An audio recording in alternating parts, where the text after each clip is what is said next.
Welcome into the Mental Moments podcast with your guide, Healing Hottie. Mental Moments is where we walk through life experiences, yours and mine, finding the ingredients to make life sweeter. A conversation to consider our minds, bodies, and souls, moving with gratitude one step at a time. What are friends, and how does someone build healthy adult friendships and maintain them? Let's walk through this together. Welcome in. I am your host and guide, Healing Hottie. I have to do my dance, y'all. How are we feeling? Really, I want to know. So be sure to let us know on Instagram, in the comments, on YouTube. Let us know, seriously. Mental Moments is a conversation, honey, and today we are talking all about friendships and how to build healthy adult friendships, y'all. Finding friends as a kid was not complicated until it was. It really boils down to who's nice, who is not, and who's willing to play outside. Then as everyone start getting older, everyone starts trying to figure out their identity, manage through life, and world changes. Millennials out there, Lord, we've lived through historic event after historic event. Millennials out there, we have really lived through some very historic times, shifts, and trauma. And life just became this more involved, overwhelming process for all of us. And you really fight the urge to withdraw when things start to feel overwhelming. And if we're really taking all of that into consideration and understanding that, how can someone really make healthy adult friendships these days? I'll be honest in that adult friendships have been something that has been a struggle for me up until recently, because I will be honest, I didn't know how to be good to myself. Life was not good to me for many years. And so it was hard for me to show up and be a good friend consistently, especially as hard things would happen in my life. And throughout my life, and sure in many others, friendships really can get built through trauma bonds, bad habit, and a need to people please. But they also get built through genuine support and care and mutual interest. And in order to be a good friend and show up for others, we have to learn how to be our friend first. Now, season 1 has been all about me, but in that process, because we're doing this together, it is also looking back at you. And if we don't know how to be a good friend to us, it's gonna be not impossible, but it's hard to maintain those lifelong friendships. At least that's been the case for me. And it really took falling apart of some of my longest friendships to start to think back on that. And really, honestly, those friendships they're no longer, the same. My friendship or my non-existent friendship with myself has not been the same either, because I've had to start to really morph and shift and think about do I actually need as a friend? Am I treating myself well? Do I love myself? I remember the first time somebody asked me that, and I could not answer, child. That should be a simple yes, an immediate yes at that, but I could not. And so even thinking back to that, how could I really say that I love someone else if I don't, I don't know what that looks like within me. And so I've had to learn how to be my friend first by not seeking to change me all the time. There are things that I absolutely needed to change, but then it got to a point where girl, this is just the make, model, color, and body, baby. This is what you have, and that's okay. That's perfectly fine to live in this vessel and love this life. But that because I was so used to, I gotten in this space in this healing journey where a lot needed to change, there was only so much that could be changed with me. So understanding what could change and what could not, understanding what my needs are. We talked about that in one of our previous episodes. Understanding and making space for my desires, and treating myself well, giving myself good experiences, not putting me on the back burner all the time, not working all the time. Future me Listen to that too. Not working all the time. And so there were so many like aspects of like, if I was on the outside of me, how would I treat me, one, and how would I want to treat me? And where do those two match up? And where can we make some adjustments? Really allowed me to start being my friend first. That also looked like, and as we start thinking outwardly in our external relationships, it looks like good communication, good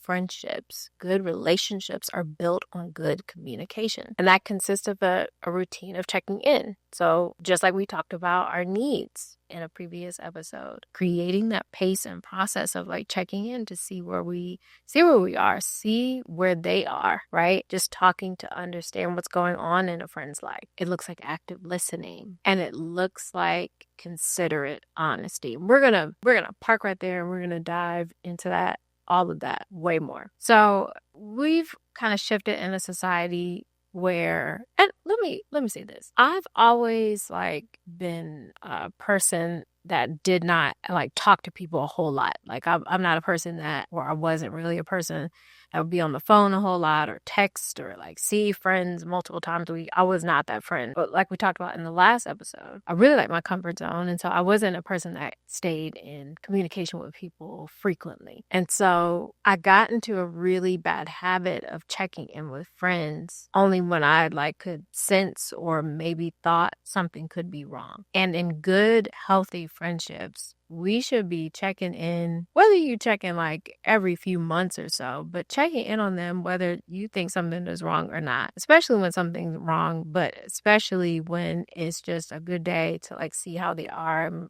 what's going on in life and what's been happening, what's life from their perspective. And that was a hard thing for me because, I like my space. But as I got into this routine of checking in with myself, I really wanted to build relationships well.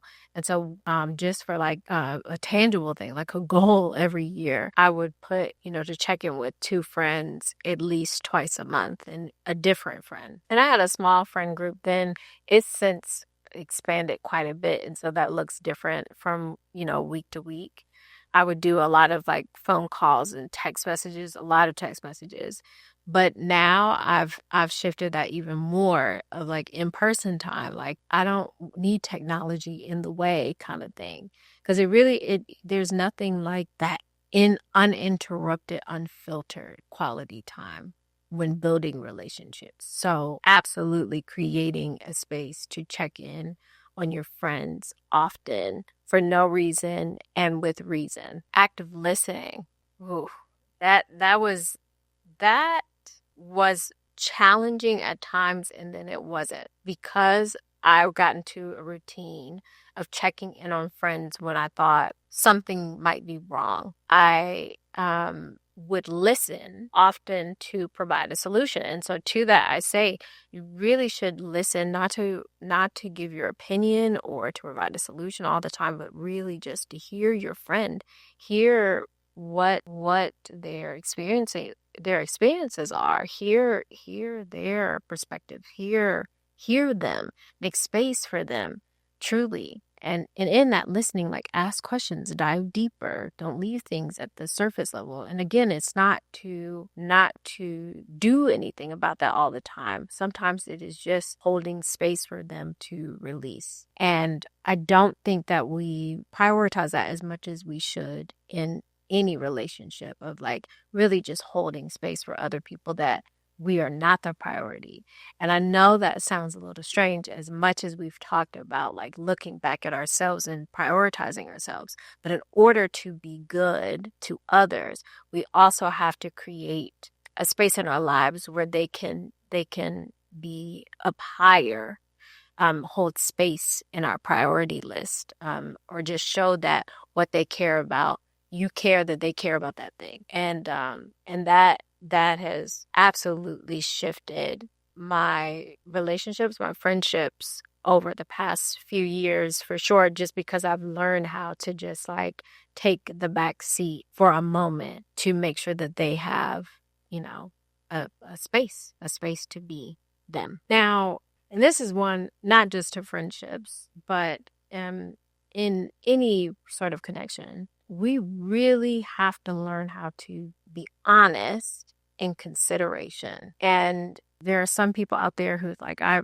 don't like to sugarcoat. I like to be blunt. I like to get straight to the point and all the things. And I hear you. But there's a way to be real without being hurtful. There is a way to be real without tapping on someone's trauma carelessly. There is a way to get your point across without opening up a wound.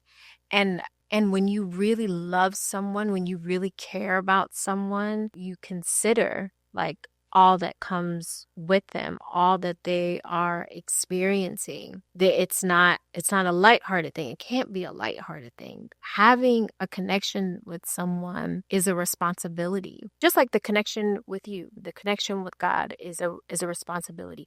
It has to be viewed as a real space of, this is important to me, and so I'm not just going to treat it any kind of way. That is just like to another point of why I say it's so important to be our friends first, because if we are so rough and harsh with us, yeah, it makes sense why you're rough and harsh with your friends.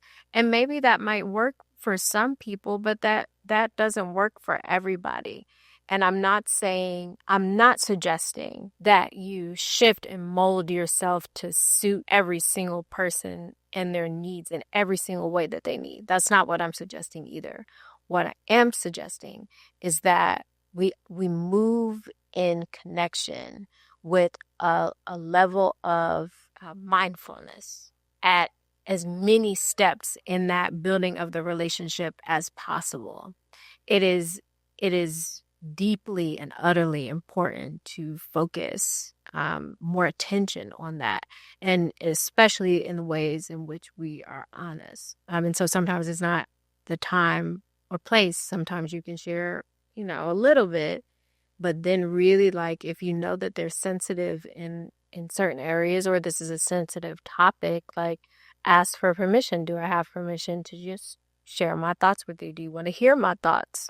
Kind of thing. And allow them to be in agreement with like what you're about to share, but also hear them when they say that things are hurtful. I know that has helped me tremendously. The other one I want to throw in, this bonus one, is we got to learn how to apologize when we have hurt someone. That is something that we have just lost the art of apologizing. Maybe I don't know if we have really learned as a society how to do that well, but we have to learn how to apologize. I'll never forget, I have a friend and she put together this Bible study, and there was a little bit of confusion of whether or not we were going to meet one week. And I very frantically text her, and I text a family member of hers to find out what we were doing, because we hadn't heard from her.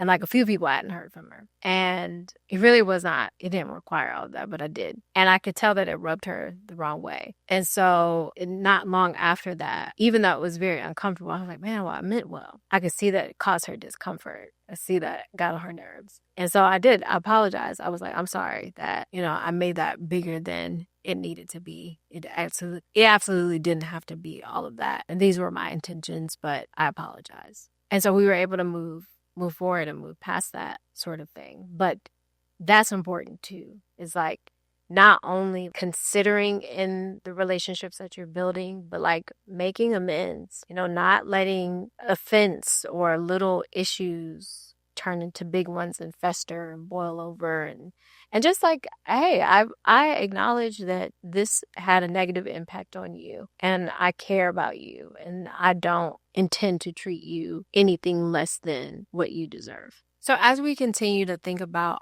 how to be good friends to others, we have to allow them to be good friends to us as well. And that lives in good communication. It'll keep you connected. You'll know when the love is real, and it allows you to neutrally pour from a space of real love, and in a knowledgeable love that you both can receive when it happens, as it happens. Now, and as we are talking about knowing ourselves, knowing our friends, you really have to know your friends.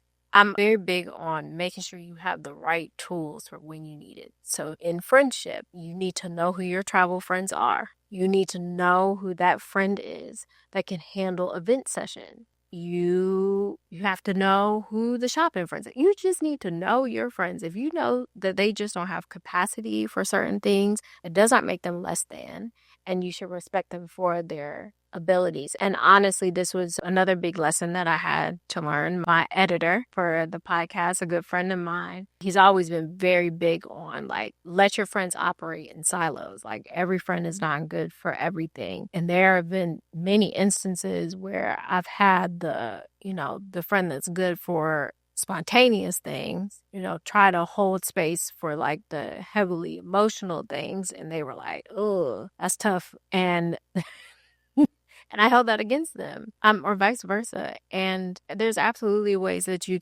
we could go into how to like grow and develop in friendships. But like at the base level, like I knew that about them, or they know certain things about me.